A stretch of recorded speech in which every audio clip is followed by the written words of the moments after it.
புதுச்சேரியில் காளை வடிவில் கூடி இளைஞர்கள் ஜல்லிக்கட்டுக்காக போராட்டம் நடத்தி வருகின்றனர். இது பற்றி செய்தியாளர் ரஹ்மான் கூடுதல் விவரங்களை தருகிறார். அவரோடு பேசலாம். ரஹ்மான், காளை வடிவில் எந்த இடத்துல இந்த இளைஞர்கள் கூடியிருக்கிறாங்க? அதாவது கார்த்திகேயன், புதுச்சேரி பொறுத்தவரை கடந்த 4 தினங்களாக புதுச்சேரி நீதிமன்றத்திற்கு எதிரில் இருக்கக்கூடிய திடலில் மாணவர்கள் மற்றும் இளைஞர்கள் தொடர்ந்து போராட்டத்தில் ஈடுபட்டு வருகின்றார்கள். இன்று 4 நாட்களாக கிட்டத்தட்ட 10,000க்கும் மேற்பட்ட மாணவர்கள் அந்த திடலிலே கூடி அமைதி வழியிலே தங்களுடைய போராட்டத்தில் ஈடுபட்டு வருகின்றார்கள். போராட்டத்தில் பல்வேறு வடிவங்களில் ஒவ்வொரு போராட்டமாக அவர்களுடைய போராட்டம் இருந்ததை காண முடிந்தது. இன்றைய தினமானது, அதாவது அந்த திடலில் ஒரு பகுதியில் காளை வடிவில் வரையப்பட்ட இடத்தில் கிட்டத்தட்ட 5,000க்கும் மேற்பட்ட மாணவர்கள் இளைஞர்கள் அந்த பகுதியில் கூடி நின்றார்கள். அதே காளை போன்ற வடிவிலே அந்த இது காட்சியளிக்கப்பட்டது. அது ஹெலிகாம் அது பதிவு செய்யப்பட்டிருக்கின்றன. ஆகவே இந்த இவருடைய போராட்டமானது பல்வேறு வடிவிலே இருக்கின்றது. அதே போன்று அந்த வாசலிலே, அதாவது அந்த போராட்டம் நடக்கக்கூடிய வாசலிலே காளை வடிவிலான அந்த வண்ண பொம்மைகள் செய்யக்கூடிய ஒவ்வொரு மாணவர்களும், அதாவது கலைத்துறையில படிக்கக்கூடிய மாணவர்கள் தங்களுடைய கைத்திறனை வெளிப்படுத்தும் விதமாக அவர்கள் செய்து காட்டியிருந்தார்கள். அதில் இது பிரமிக்க விதமாக இருந்தது. இந்த காளை வடிவில் அவர்கள் மாணவர்கள் நின்ற காட்சி இதை ஹெலிகாம் மூலம் படம் பிடித்திருக்கிறார்கள். இது மிகவும் தத்ரூபமாக இருந்தது மட்டுமல்லாமல் அவர்களுடைய உணர்வுகளை மிகவும் பிரதிபலிக்கும் விதமாக இருந்தது.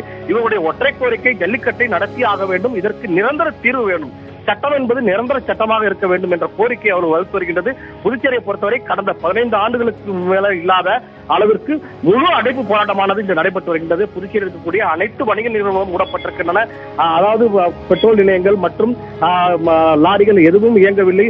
அதாவது இதுவரை நடைபெற்ற போராட்டங்களில் அரசு பேருந்துகள் இயங்காதது இன்று மட்டும்தான். ஏனென்றால் அதே போன்று அரசு மற்றும் தனியார் பள்ளிகளுக்கு விடுமுறை விடப்பட்டது, அரசை விடுமுறை விடப்பட்டது இன்றுதான். ஆகவே இது போன்ற ஒரு அடைப்பு போராட்டம் என்பது கடந்த 15 ஆண்டுகளுக்கு இல்லாத ஒரு போராட்டமாக நடைபெற்று வருகின்றது. புதுச்சேரி முழுவதும் பல்வேறு அமைப்புகள், மாணவர்கள் அனைவரும் வெவ்வேறு பகுதிகளில், நான் குறிப்பிட்ட அந்த திடல் என்பது 4 நாட்கள் நடக்கக்கூடிய ஒரு போராட்ட களம். மற்ற இடம் என்பது தொடர்ந்து பல்வேறு பகுதிகளிலே போராட்ட களமானது நடைபெற்று வருகின்றது. புதுச்சேரியை பொறுத்தவரை தொடர்ந்து ஒரு போராட்ட களமாக மாறி வருகின்றது. மேலும் எந்தவித அசம்பாவித நடைபெறாமல் இருக்கிறதுக்காக ஆயிரக்கணக்கான போலீசார் குவிக்கப்பட்டிருக்கின்றார்கள். தற்போது புதுச்சேரியிலே ரயில் மறியல் போராட்டம் நடைபெற்று வருகின்றது. இது ஒரு புறம் இருக்க, புதுச்சேரியில் ரயில் மறியல் போராட்டம் நடைபெற்று வருகின்றது. புதுச்சேரி ரயில் நிலையத்துக்கு வரக்கூடிய ஒரு பயணிகள் ரயிலில் கிட்டத்தட்ட 1000க்கும் மேற்பட்ட மாணவர்கள், அதாவது நான் சொல்லக்கூடிய அந்த போராட்ட திடலுக்கு அருகிலே அந்த ரயில் பாதை இருக்கின்றது. அதாவது புதுச்சேரியிலிருந்து கடலூர் செல்லக்கூடிய பாதையில அந்த ரயில் பாதை இருக்கின்றது.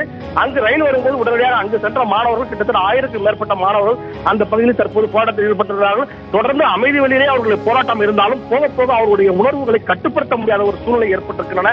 இருந்த போதிலும் எந்தவித அசம்பாவித சட்டம் ஒழுங்கு பிரச்சனை வராத அளவிற்கு அந்த மாணவர்கள் தங்களை கட்டுக்கோப்பாகவும் தங்களை பண்படுத்தியும் அவர்கள் வருகின்றதை நம்மால் பார்க்க முடிகின்றது. இருந்த போதிலும் அவருடைய உணர்ச்சி என்பது ஒற்றை கோரிக்கையான ஜல்லிக்கட்டை நடத்த வேண்டும் என்ற கோரிக்கை பார்க்க முடிந்தது. ஏராளமான சிறுவர்கள், மாணவர்கள், சிறுமிகள் அனைவருமே அந்த போராட்ட களத்தில் இருந்தார்கள். ஏராளமான படிப்பெண்கள் அனைவருமே அந்த போராட்ட களத்தில் இருந்ததை பார்க்கும்போது, அதாவது தமிழனுடைய உரிமை பறிபோய்விடக்கூடாது என்ற விதத்திலே அவர்களுடைய அந்த போராட்டமானது, அந்த உணர்வானது மேலோங்கி இருப்பதை பார்க்க முடிந்தது. புதுச்சேரி இதுவரை கண்டிராத மிகப்பெரிய ஒரு போராட்டத்தை பார்க்க முடிந்தது கார்த்திகேயன்.